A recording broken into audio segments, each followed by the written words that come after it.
What's going on, guys, and welcome to today's video. We're going to be breaking down my top 5 favorite core exercises. These exercises have been a staple in my own training for many years and are a staple in all my training programs. These exercises really hit all aspects of the core, from the transverse abdominis, rectus abdominis, internal and external obliques, as well as the lower back. These movements are in no particular order. They're just 5 that I really love to do and have brought me amazing results. I've written out some rest, sets, and reps for you guys just to give you some guidelines to follow. All right, notice that on every single rep that I perform, I'm using slow, controlled tempos. All right, if you want to build the most muscle and build true strength, you need to slow things down.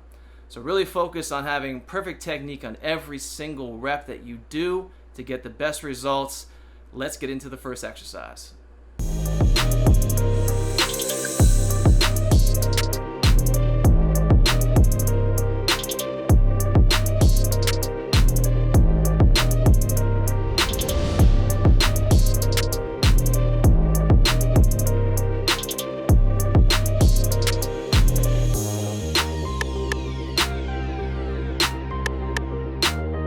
The first exercise is going to be ab rollouts. I love ab rollouts for really building the entire core, from the rectus abdominis, transverse abdominis, and the lower back. So you're working both the front and the back here.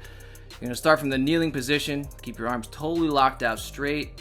Squeeze your core super tight. Roll out with control till your nose lightly touches the floor, and then roll back up with control, keeping constant tension on the core. So notice that when I roll back up, I don't relax here at the top of the rep. I squeeze my core super tight to get even more out of this movement.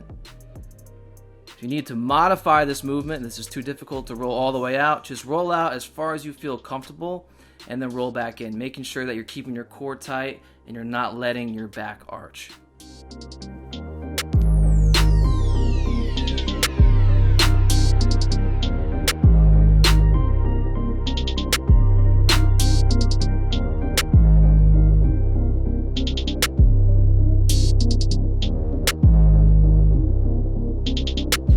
Next exercise is going to be the foam roller elevator plank with spider knees. I love this movement. It builds the entire core, and we really hit some obliques here as well.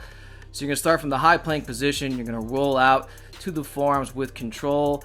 You're going to bring a knee high into the outside towards the elbow, really squeezing your oblique each time you bring a knee out to the side, and then roll back up to that starting position.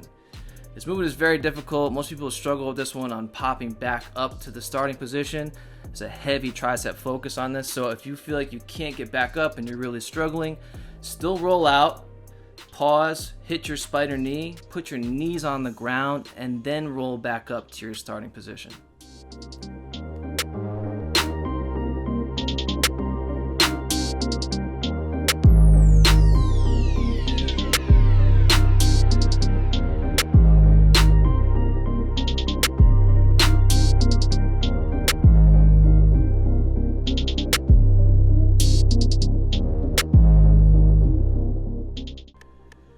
Next exercise is going to be the decline reverse crunch. So you're going to need some equipment with this one. You're going to need a bench.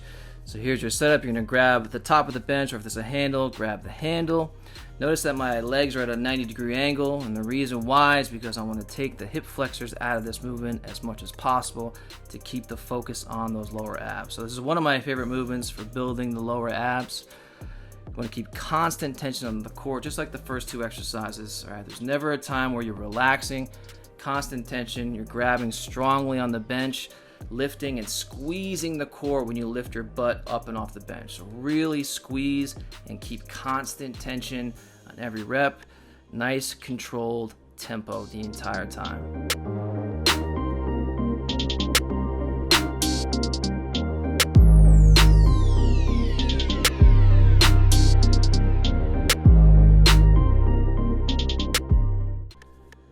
Next exercise is going to be the kettlebell supported flutter kick. I love this movement for building the entire core. This one gets spicy really quick. So start with a light weight on this one. Couple key points here. Number 1, keep your lower back pinned to the floor the entire time. All right, super important to not let your back arch. Pin that lower back to the floor. Lift your upper back slightly up and off the floor. I love having the dynamic component of the flutter kick because it adds instability, which forces the core to work even harder. And then of course, when we have the kettlebell support there's even more instability, which forces the core to work even harder. So this movement is just badass all around. Start with a lighter weight on these. Don't go too heavy at first. These do get spicy really, really quick. All right, last exercise here is the band core rotation. So you're gonna secure the band to a rig or a squat rack. You're gonna walk out a bit from the rack, so make sure there's tension on the band to start the movement. You're gonna lock your arms out totally straight before you begin. You're set up on the lower body. Your feet are gonna be about shoulder width, so kind of like a squat stance. There'll be a slight bend to the knee. Really lock your core in tight and then rotate all the way through, squeezing your oblique at the end of the rep, lowering back to your starting position with control. There's never a point where you're relaxed here. The core is tight and engaged the entire time. There's constant tension. These, if you're doing them correctly, are going to burn like hell. So it's an awesome movement to, again, build the entire core, but mostly those obliques. Keep the arms straight, really rotate through, squeezing the core on every rep. We have to be working rotation into our programming to really maximize and build a well-rounded core. All right, guys, there you have it. 5 exercises that are without a doubt gonna build insane core strength and get you that much closer to getting that six-pack. Keep in mind that your diet needs to be in check and on point, along with training these movements consistently.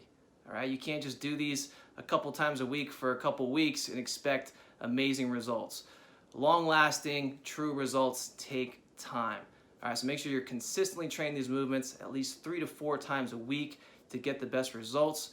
Make sure you're working perfect technique and focusing on constant tension and slow tempos. As I've said before, slower tempos are gonna build more muscle and they're gonna build more strength. All right, slowing things down like that, it's gonna recruit more muscle fibers, more muscle activation, and keep the muscles in tension for longer periods of time, which again are gonna deliver the best results. So stay focused in your training. Realize that I can't put the work in for you. I've laid some things out for you guys. Now it's up to you to put in the work. Let's get after it. Let's get it done. If you liked the video, give it a like, hit subscribe, and I'll see you guys in the next video.